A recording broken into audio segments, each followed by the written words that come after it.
Hey guys, it's Clinton Jeff from UnleashThePhones.com, and here's a quick video review of the Nikon Coolpix S800c. This is basically Nikon's version of the much cheaper existing S6300, but it runs Android, as you can see right there from the big giant logo.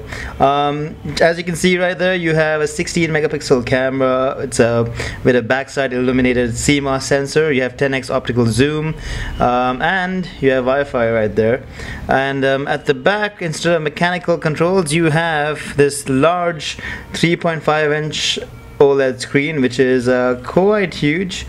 And the interface, as you can see, is basically the usual Nikon Coolpix interface, where you have various things that you can play with, like a macro mode or your various scene modes and other things like that. You can also tap the menu button to get to more menu items like your image mode, touch shooting, and things like that. Coming to camera performance, is basically the same as the S6300. It's good, but it's nothing special.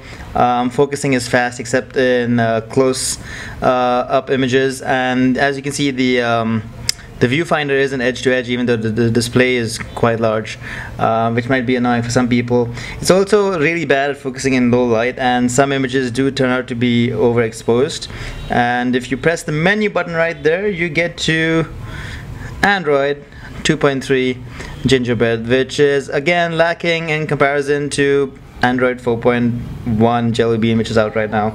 But just to give you a little idea of the images, they are okay. Some low light images do turn out a little bit overexposed and grainy and a little noisy, but the zoom does give it a huge advantage, and you can go up to ISO 3200 or 1600, which is pretty good. But yeah, let's talk a little bit about Android 2.3. Of course, these are your basic apps that you have right there. Shooting takes you to the camera. Play shows you all the images you have, basically your gallery with sharing options right there, and you can upload, browse the internet, or go to your settings and check things right there. Basically, coming to the UI, it's a lot like a typical Android phone, and it is as fast and as responsive.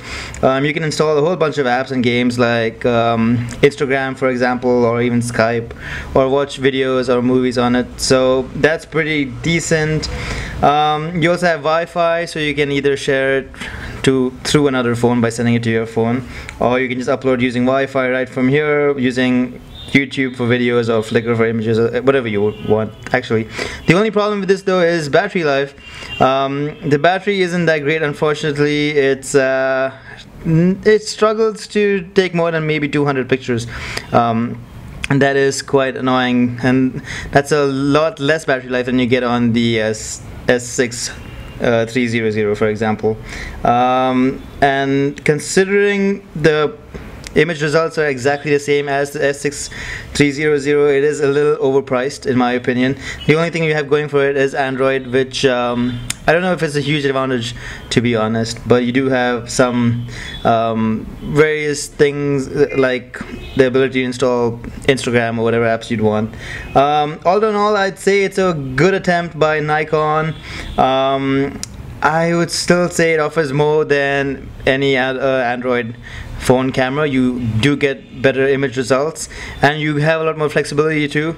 And again, you have a 1 GHz single core processor, 512 MB of RAM, powering all of this. So it is quite fast, but you have 4 GB of internal memory, out of which you only have 1.7 GB available to the user, and out of that you only get to use 680 MB for your apps, which actually means you don't have that much to use at all.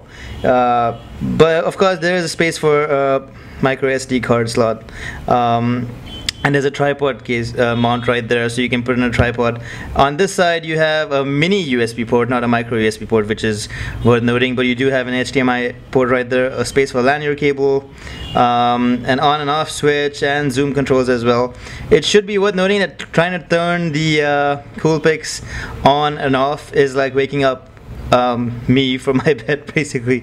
It takes a lot of time to switch on. Sometimes it just refuses to switch on, and you have to remove the battery and switch it back on again. in this case it's working just fine, but sometimes I don't know. Thanks for watching, guys. This is Clinton Jeff with our review of the Nikon Coolpix S800c. We have a much more detailed review over on the blog, but if you guys have any questions at all, do let me know over on the blog or right here in the comment section below, and I'll try to answer them as best as I can.